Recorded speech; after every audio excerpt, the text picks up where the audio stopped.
educação no Brasil e as reformas na educação da República Velha, de 1889 a 1930. Resolvemos, em comum acordo, montar um programa de rádio da época, dos modos da época, desenvolver nosso trabalho de uma forma que chegue a vocês, aos colegas, um resumo bem simples do que era o momento daquela época, complicado, conturbado, tanto na parte da educação quanto da parte da população mesmo do povo brasileiro.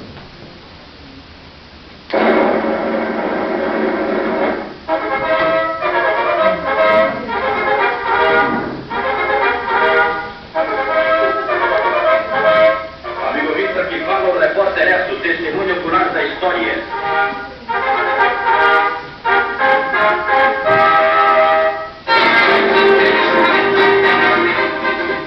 Boa noite, ouvintes. Esta é a Rádio Educadora do Brasil, ZYK 1889, transmitindo diretamente do século XIX, palco dos acontecimentos da República Velha.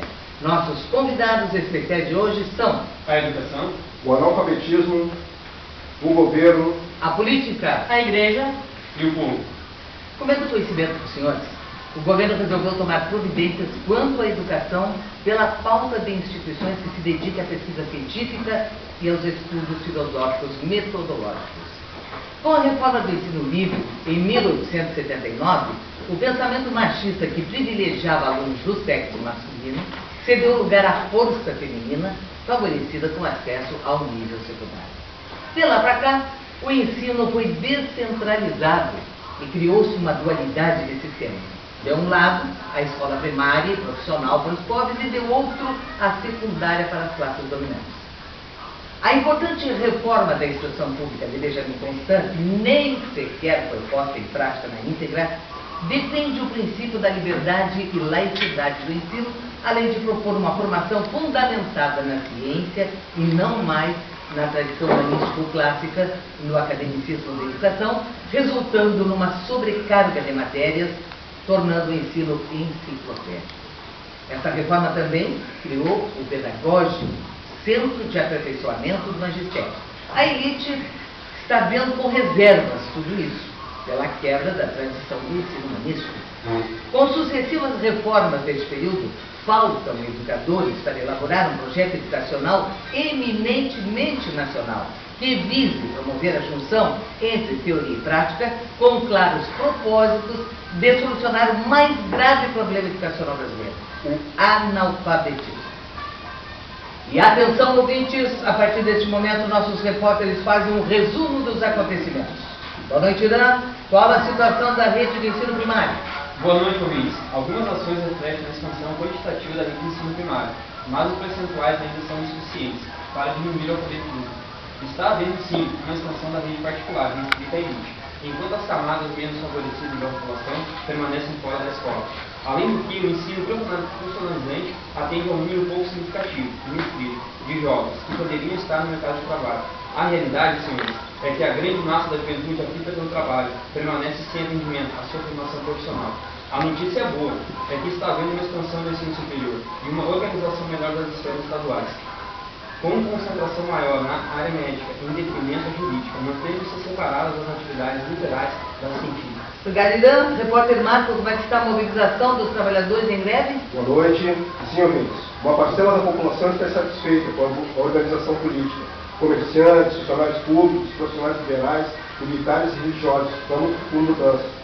Com o crescimento do setor manufatureiro e da burguesia, os trabalhadores começam a se mobilizar por condições melhores de trabalho e remuneração. Em São Paulo, a greve já dura 30 dias, mas os clamores e reivindicações surtiram efeitos positivos.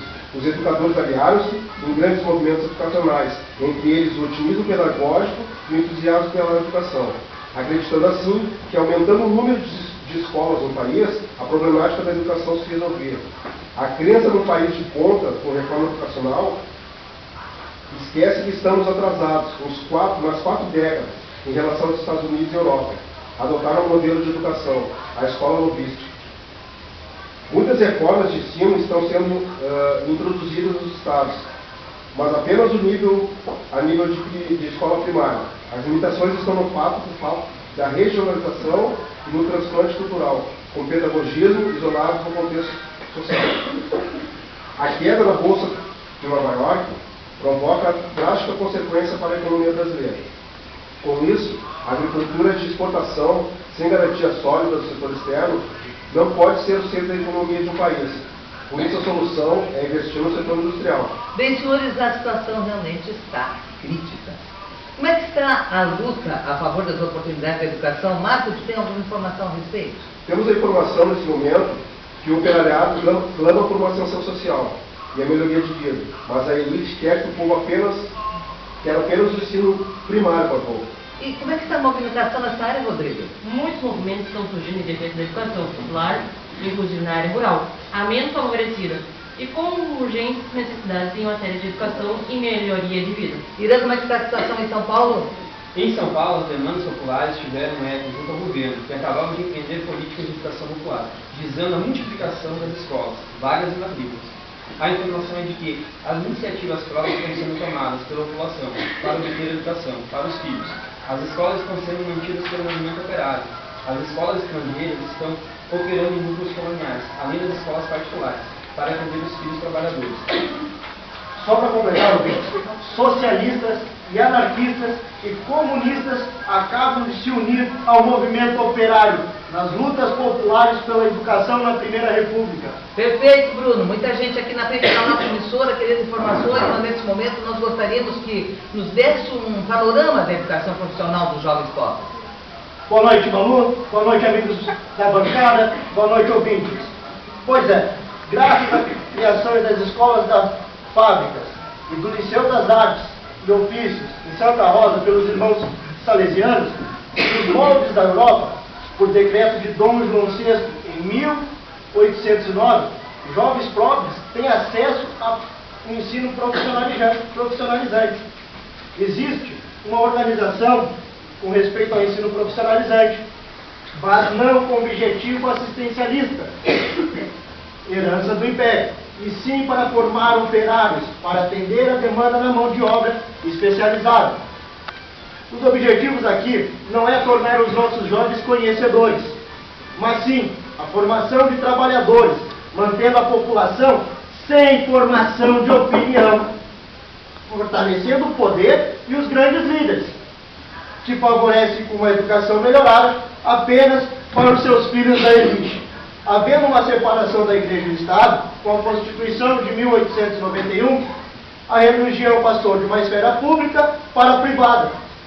Quando a educação profissional, tanto positivista como liberais, compartilham da visão de que o ensino dos ofícios manuais teria a dimensão preventiva e corretiva no intuito de disciplinar os jovens e livrá-los do vício da sedução ideológica política. Nosso repórter sempre atento, Rodrigo, como é que está a situação das escolas salesianas?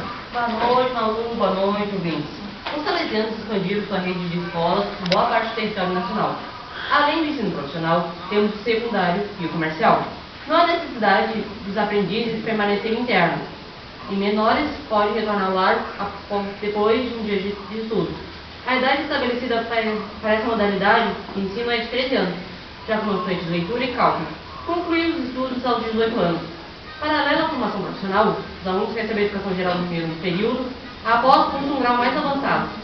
Através da lei orgânica, criou-se o Instituto João Freire, que preparava os alunos, a maioria órfãos e carentes, através de curso profissionalizante, garantia de emprego após formação de 4 a 5 anos. Outra importante medida tomada com a relação à educação em nosso território, através do decreto do presidente Nuno Peçanha, foi a criação de escolas de aprendizes e artífices, que se constituem no primeiro sistema educacional de abrangência nacional, com a finalidade de formar operários e contramestres, mediante o ensino prático e o conhecimento teórico. Além de manter as exigências históricas com o ensino artesanal, as escolas ministravam o curso teórico de arte e profissional, possibilitando cursos de tornearia e mecânica, possibilitando a inclusão social. Bem, caros ouvintes, eram estas as informações desde o século XIX. Agradecemos a atenção e audiência. Neste momento, a Rádio Educadora do Brasil encerra suas transmissões. Boa noite e até o século XX.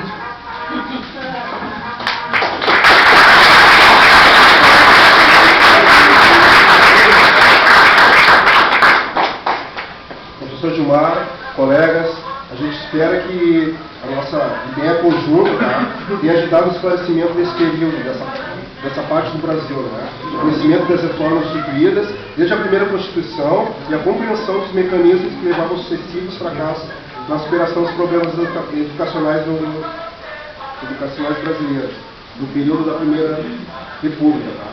Tenham todos uma boa noite e obrigado pela atenção.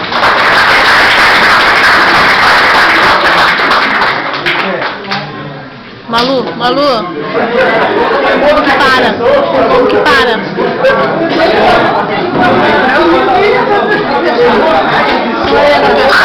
Ó, só fechar.